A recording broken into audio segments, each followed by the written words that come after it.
وقت سب کے آنکھوں کا تارا ہے یا آنکھوں کا جو جلن ہوتی ہے آنکھوں میں، عمران خان صاحب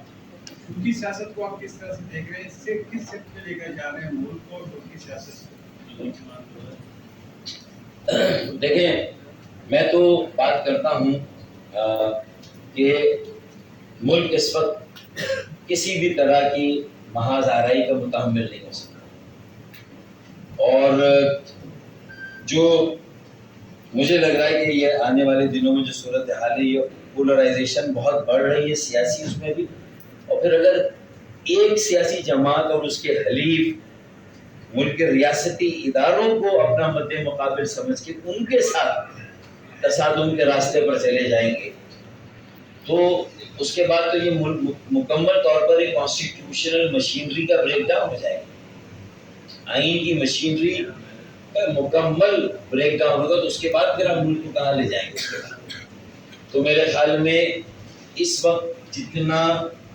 فہم و دانش کی ضرورت ہے، سوچ بچار کی ضرورت ہے، اور کوئی کلیکٹیو وزڈم کا راستہ ہو اور کلیکٹیو ڈیسیشنز اچھے ہوں تاکہ کلیکٹیو رسپانسبلٹی کی طرف جایا جائے کہ اپنی بات بھی کہی جائے، رکھی جائے، اور ایسے لوگ بھی بیچ میں ہونے چاہیے جیسے نواب خزاں نصر اللہ تھے ایک زمانے میں، کہ وہ بیچ میں آ کے فضل الرحمان صاحب بھی کردار ادا کر سکتے تھے، لیکن وہ بھی پارٹی بن گئے، ان کو بھی ایک ٹائٹل مل گیا اور وہ بھی پارٹی بن گئے، وہ حکومت کی جانب ہے، لیکن بیچ میں کوئی روک، تو میں اپنی خدمات دیتا ہوں، اور اگر میرے ساتھ تحریک انصاف کے سربراہ عمران خان بیٹھ جائیں